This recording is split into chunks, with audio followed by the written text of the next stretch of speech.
جیسا کہ آپ سب جانتے ہیں کہ نیا سال شروع ہو چکا ہے محرم الحرام کے مہینے سے۔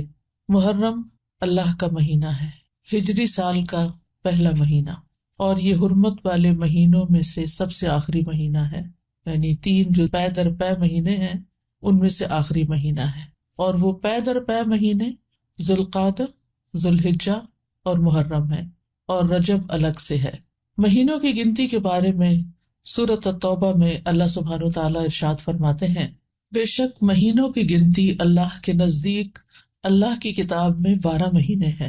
جس دن اس نے آسمان اور زمین کو پیدا کیا، یعنی اس دن سے اللہ نے 12 مہینے بنائے۔ منہا اربعۃ حرم، ان میں سے 4 حرمت والے ہیں، اور ان مہینوں میں خاص طور پر اپنی جانوں پر ظلم نہ کرو، اس کا حکم دیا گیا۔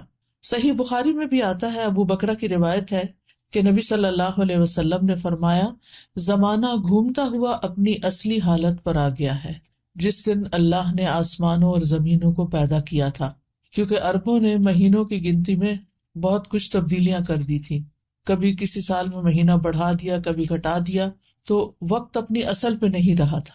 لیکن جس سال نبی صلی اللہ علیہ وسلم نے حج کیا، اس موقع پر یہ فرمایا کہ یہ حج اپنے اصلی صحیح وقت پر اور صحیح تاریخ کے مطابق ہوا ہے۔ فرمایا، زمانہ گھومتا ہوا اپنی اصلی حالت پر آ گیا ہے جس دن اللہ نے آسمانوں اور زمینوں کو پیدا کیا تھا۔ سال 12 مہینوں کا ہے، جن میں 4 مہینے حرمت والے ہیں، 3 تو مسلسل ہیں، یعنی ذوالقعدہ، ذوالحجہ اور محرم، اور ایک رجب مضر جو جمادہ اور شعبان کے درمیان میں ہے۔ تو یہ 4 مہینے جو ہیں یہ حرمت والے ہیں، اور ان کی حرمت میں سب سے اہم چیز یہ ہے کہ انسان حرام کاموں سے بچے۔ ویسے تو انسان کو پوری زندگی ہی غلط کاموں سے بچنا چاہیے، لیکن اللہ سبحانہ وتعالیٰ نے ہماری یاد دہانی کے لیے، ہمیں شوق دلانے کے لیے بعض مہینوں کو بعض پر فضیلت بخشی ہے، اور پھر ان میں خاص کام کرنے کو کہا ہے۔ جیسے رمضان میں روزے رکھنے کا حکم ہے، ذوالحجہ میں حج کرنے کا حکم ہے۔ عربوں کے ہاں رجب میں زیادہ تر عمرہ کیا کرتے تھے، لیکن کوئی خاص اس کی ایسی فضیلت تو نہیں ہے۔ اسی طرح یہ جو 4 حرمت والے مہینے ہیں، ان کا جو خاص حکم ہے وہ یہ کہ ان میں اپنی جانوں پر ظلم نہ کرو۔ اپنی جان پہ ظلم کرنا 2 طرح سے ہوتا ہے۔ ایک تو یہ کہ انسان گناہ کے کام کرے۔ جن مہینوں میں نیک کام کرنے کا ثواب بڑھ جاتا ہے، ان مہینوں میں گناہ کرنے کی سزا بھی زیادہ ہوتی ہے اور اس کی ممانعت بھی زیادہ ہوتی ہے۔ تو بطور خاص، کیونکہ اگر سال کے یہ 4 مہینے انسان اچھی طرح پریکٹس کرے تو پھر باقی مہینوں میں بھی اللہ کی حرمتوں کو پامال نہیں کرے گا۔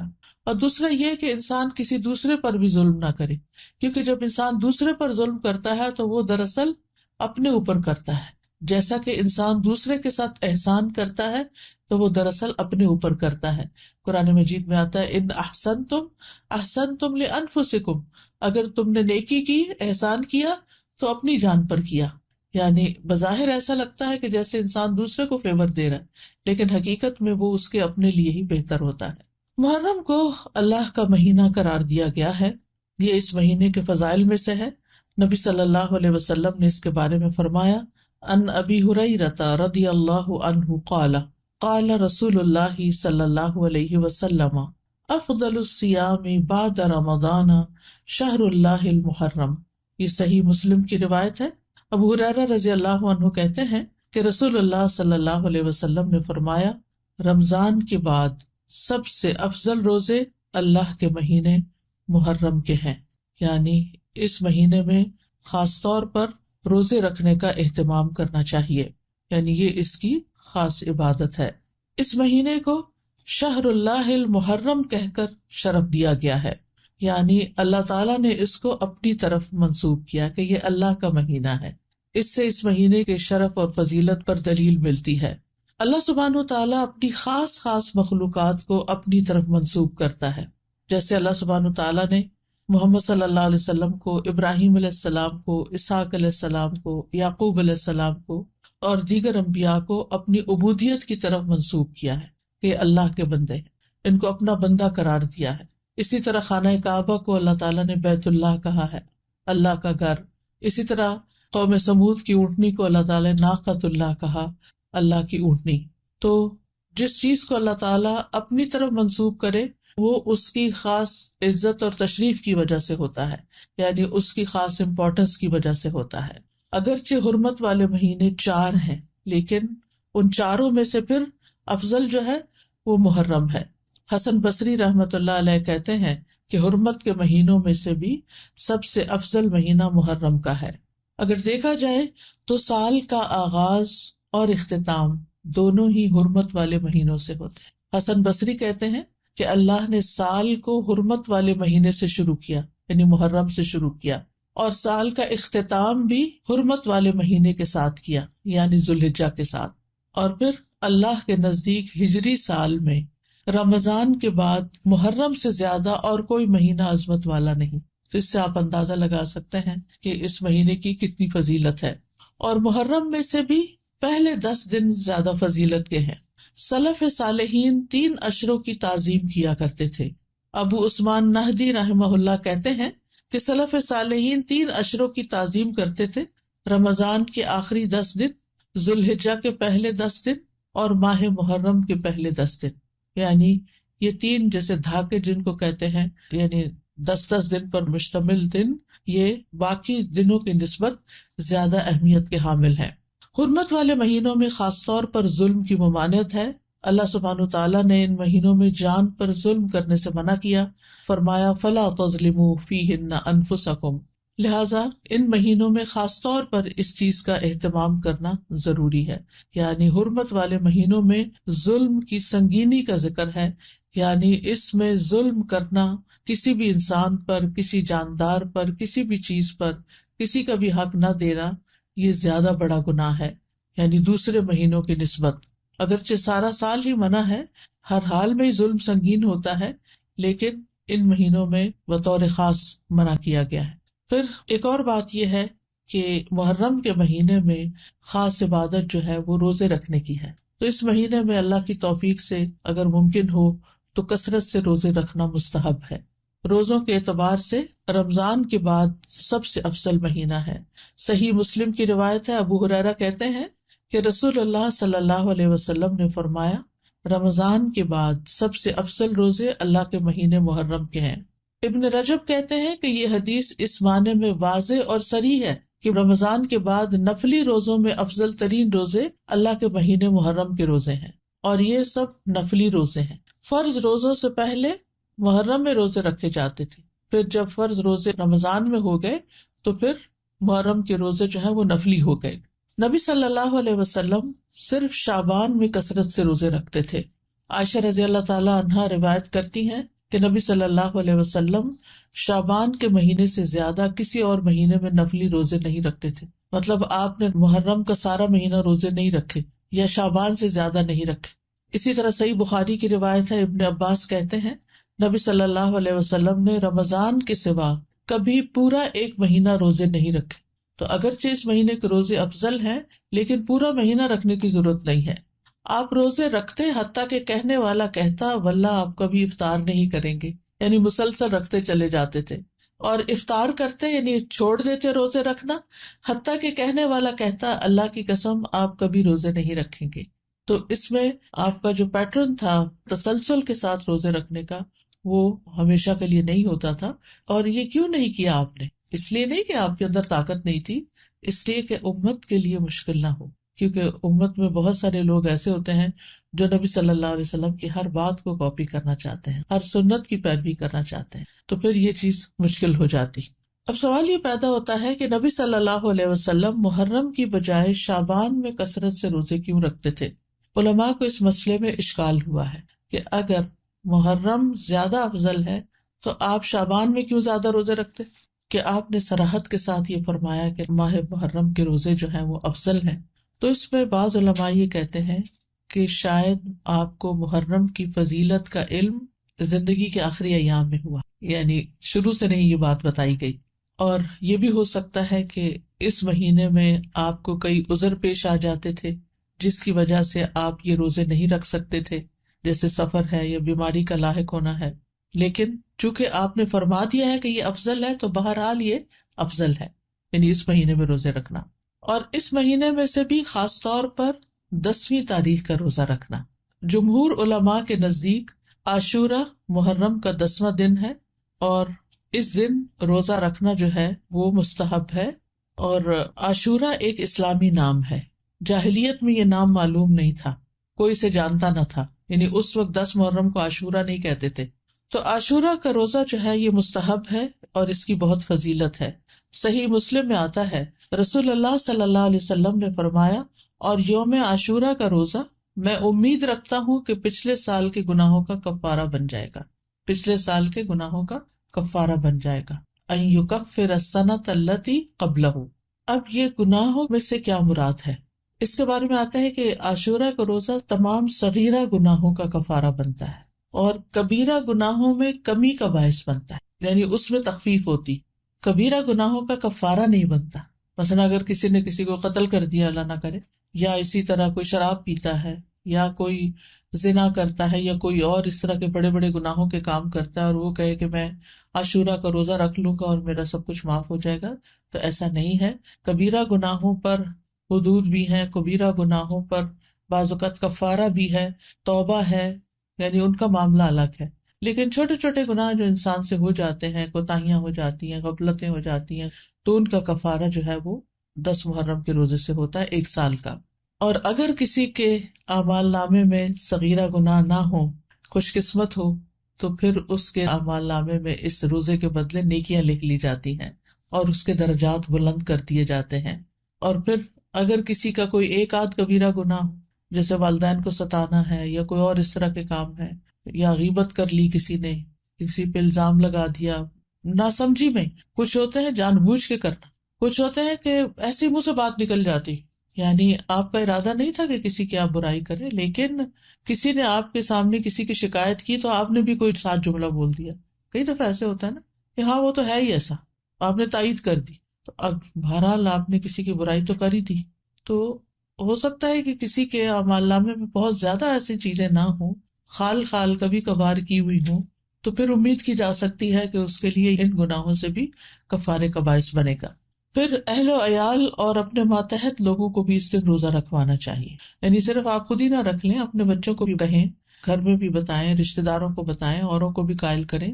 یعنی انسان کو چاہیے کہ اپنے اہل و عیال اور جن لوگوں کی ذمہ داری اس پہ عائد ہوتی ہے ان کے بارے میں اس روزے کے حوالے سے خاص خیال رکھیں، سحری کے لیے ان کو جگائیں، ان کو سحری بنا کے دیں، ان کو روزہ رکھنے پر مدد کریں، تو ان کا بھی ثواب آپ کو مل جائے گا۔ ربیہ بنت معبد رضی اللہ عنہما سے روایت ہے، وہ کہتی ہیں کہ نبی صلی اللہ علیہ وسلم نے عاشوراء کے دن صبح کے وقت انصار کی بستیوں میں یہ پیغام بھیجا کہ جس نے آج روزہ نہ رکھا ہو وہ باقی دن کچھ نہ کھائے، اور جس نے روزہ رکھا ہو وہ روزے سے رہے، یعنی جس نے تو صبح سے کچھ نہیں کھایا وہ اب کچھ نہ کھائے، اور جس نے اگر کچھ کھا بھی لیا باقی دن کا روزہ رکھ لے، یعنی اتنی تاکید ہے۔ ربیہ کہتی ہیں کہ اس حکم کے بعد ہم عاشوراء کا روزہ رکھتی تھیں اور اپنے بچوں کو بھی رکھواتی، نیز انہیں بہلانے کے لیے ہم روئی کے کھلونے بنا دیتی، جب ان میں سے کوئی کھانے کے لیے روتا تو ہم اسے وہ کھلونا دے دیتی، یہاں تک کہ افطار کا وقت آ جاتا، یعنی بہلا پسلا کے بچوں کو بھی روزہ رکھوا دیتی۔ تو اس سے اندازہ کریں کہ اس روزے کی کتنی اہمیت ہے۔ پھر اسی طرح اہل کتاب بھی یہ روزہ رکھا کرتے تھے، یعنی جو مدینہ میں یہودی تھے وہ بھی یہ روزہ رکھتے تھے، تو نبی صلی اللہ علیہ وسلم نے ان کی مخالفت کرتے ہوئے 10ویں کے ساتھ 9ویں کے روزے کو بھی مستحب قرار دیا۔ صحیح مسلم میں ہے، عبداللہ بن عباس کہتے ہیں کہ جب رسول اللہ صلی اللہ علیہ وسلم نے یوم عاشوراء کا روزہ رکھا اور اس دن روزہ رکھنے کا حکم دیا تو صحابہ نے عرض کی، اللہ کے رسول، یہی دن ہے جس کی یہود و نصارہ تعظیم کرتے ہیں، یعنی ان کے نزدیک بھی یہ دن بڑا امپورٹنٹ ہے۔ اس پر رسول اللہ صلی اللہ علیہ وسلم نے فرمایا، جب آئندہ سال ہوگا تو اگر اللہ نے چاہا ہم 9ویں دن کا بھی روزہ رکھیں گے۔ اس کے بعد آئندہ سال نہیں آیا کہ رسول اللہ صلی اللہ علیہ وسلم وفات پا گئے۔ دوسری روایت میں یہ الفاظ ہیں، عبداللہ بن عباس کہتے ہیں کہ رسول اللہ صلی اللہ علیہ وسلم نے فرمایا، اگر میں آئندہ سال تک زندہ رہا تو لازماً 9ویں کا روزہ رکھوں گا۔ ابو بکر کی روایت میں ہے، ابن عباس نے کہا آپ کی مراد عاشوراء کے دن سے تھی، یعنی 10ویں کی بجائے 9ویں کا رکھوں گا، یہ بھی مراد لی گئی، لیکن بہتر یہی ہے کہ وہ 10ویں، کیونکہ اس پر آپ کا قول ہے کہ وہ پورے سال کے گناہوں کا کفارہ ہے، اور اس کے ساتھ 9ویں کا روزہ رکھ لیا جائے تاکہ 2 دن ہو جائیں، اور جو 9 محرم کا روزہ نہ رکھ سکے تو وہ 10ویں کے ساتھ 11ویں کا روزہ رکھ لے۔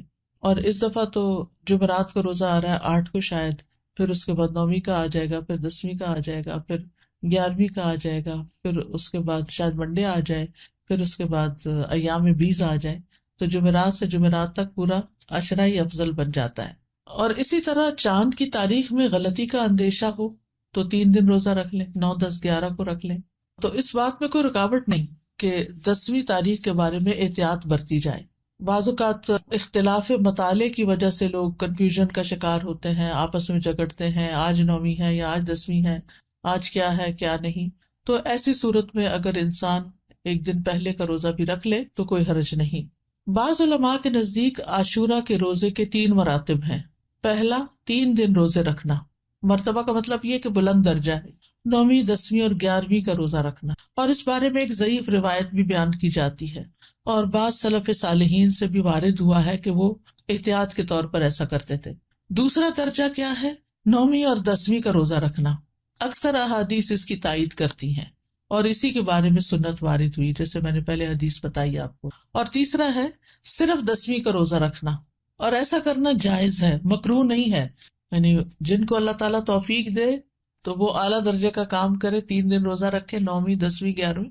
جو 3 نہیں رکھ سکتے وہ کم از کم 2 دن کا رکھیں، 9ویں، 10ویں کا رکھیں یا 10ویں، 11ویں کا رکھیں، اور جن کے لیے بہت ہی مشکل ہے وہ کم از کم 10ویں تاریخ کا روزہ ضرور رکھ لیں۔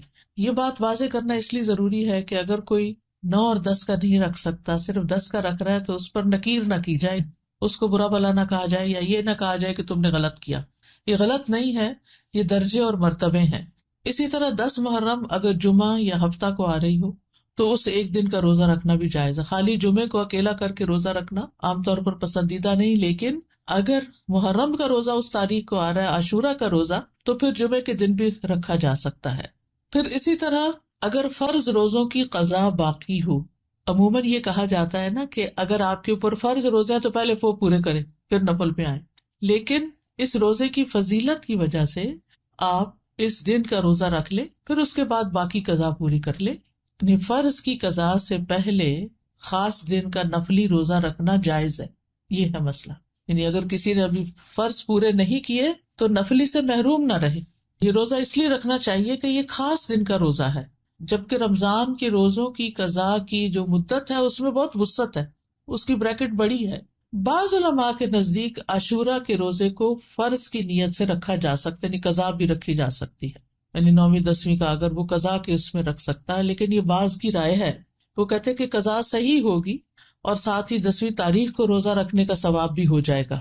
یہ شیخ ابن عثیمین کا فتویٰ ہے، ان کے خیال میں ایسا کیا جا سکتا ہے، لیکن افضل یہی ہے کہ عاشورہ کا روزہ نفل نیت سے ہی رکھا جائے، فرض کو اس میں مکس نہ کیا جائے، اور 10ویں کے علاوہ جو باقی دن ہیں ان میں اپنے قضا روزے ادا کر لے انسان۔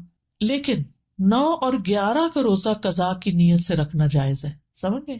یعنی 10ویں کا روزہ قضا کی نیت سے نہ رکھے، لیکن 9ویں اور 11ویں کا رکھ لے، کیونکہ 9ویں اور 11ویں کے روزے کی کوئی خاص فضیلت نہیں بتائی گئی۔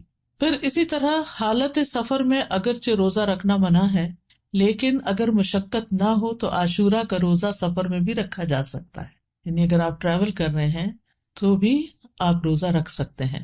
لیکن حائضہ اور نفاس والی عورت کے لیے عاشورہ کا روزہ رکھنا منع ہے، جیسے رمضان کے روزے رکھنا منع ہے۔ رمضان کے روزوں کی قضا ہے لیکن عاشورہ کے روزے کی قضا نہیں ہے، یعنی اگر کسی خاتون سے عاشورہ کا روزہ چھٹ گیا ہے شرعی عذر کی وجہ سے، پیریڈز کی وجہ سے یا نفاس کی وجہ سے، تو ایسی صورت میں اس کو محرم کے کسی اور دن عاشورہ کا روزہ رکھنے کی ضرورت نہیں ہے۔ محرم کے روزے ویسے ہی افضل ہے تو وہ روزہ رکھ لے۔ ابو موسیٰ سے روایت ہے، وہ کہتے ہیں رسول اللہ صلی اللہ علیہ وسلم نے فرمایا، جب آدمی بیمار ہوتا ہے یا سفر کرتا ہے تو وہ جس قدر عبادات بحالت اقامت اور دوران صحت میں کرتا تھا اس کے لیے وہ سب لکھ دی جاتی ہیں۔ یعنی اگر ایک خاتون ہے ہر سال روزہ رکھتی ہیں عاشورہ کا، لیکن اس سال وہ شرعی عذر کی وجہ سے نہیں رکھ سکتی، تو بعض اوقات پریشان ہونے لگتے ہیں، وہ کمپلینٹ کرنے لگتے ہیں، کیا بنے گا، کیا ہو گیا، یہ کیوں ہو گیا، وہ کیوں ہو گیا۔ نہیں، یہ تو اللہ کی طرف سے ہے عذر۔ کوئی بھی خاتون خود اپنے ایام تو نہیں شروع کر سکتی، تو ایک فطری طریقہ ہے، اور اس کو اپنے وقت پر ہی جب اللہ کا حکم ہوتا ہے شروع ہونا ہوتا ہے، تو ایسی صورت میں اس کو یہ تسلی رکھنی چاہیے کہ میں نے صحت کی حالت میں جو روزے رکھے ہیں، انشاءاللہ اگر اس دفعہ میں عذر کی وجہ سے نہیں رکھ سکتی تو اللہ تعالیٰ مجھے اس کا بھی اجر دے دے گا۔ اس سے ایک بات یہ پتہ چلتی ہے کہ صحت کی حالت میں انسان کو جتنی نیکیاں ہو سکے کر لینی چاہیے، تاکہ بیماری کے دنوں میں ان کا اجر لکھا جاتا رہے۔ یعنی انسان کو صحت کی حالت میں نیکیوں کا حریص ہونا چاہیے، اپنے معمولات بنانے چاہیے۔ یہ نہیں ہیپیزرلی کبھی کچھ کر لیا کبھی کچھ کر لیا، نہیں۔ جیسے انسان کوشش کر کے جیسے تہجد کی عادت ڈالے، صلاۃ الضحیٰ کی عادت ڈالے، دن میں اذکار کرنے کی عادت ڈالے، اپنی تلاوت کی عادت ڈالے، یعنی ہر روز ایک مخصوص حصہ جو ہے ورد یومی جس کو کہتے ہیں، وہ ہر صورت اپنا ادا کرنے کی کوشش کرے، نمازوں کے بعد کی سنتوں کی پابندی کرے۔ تو پھر اگر وہ بیمار ہو جاتا ہے اور بیٹھ کے نماز پڑھ رہا ہے اور اشاروں سے پڑھ رہا ہے تو انشاءاللہ جو وہ اپنی صحت کے دنوں میں جیسے وہ پڑھا کرتا تھا اس کے مطابق اس کو اجر مل جائے۔ تو صحت کو بیماری سے پہلے غنیمت جانے اور اس میں اچھی عادتیں اپنائیں، دینی اعتبار سے بھی سستی نہ کریں کہ انسان اور کاموں میں لگا رہے اور نمازوں کی پرواہ نہ کرے یا عبادات سے غافل رہے اور صرف دنیا کے پیچھے بھاگتا رہے۔ نہیں، عام دنوں میں، صحت کے دنوں میں انسان پابندی کرے تاکہ اس کا اجر محفوظ ہو جائے، کیونکہ اگر کوئی زندہ رہتا ہے تو بڑھاپا تو آنا ہی آنا ہے اور بڑھاپے کی کمزوریاں بھی لاحق ہونی ہے۔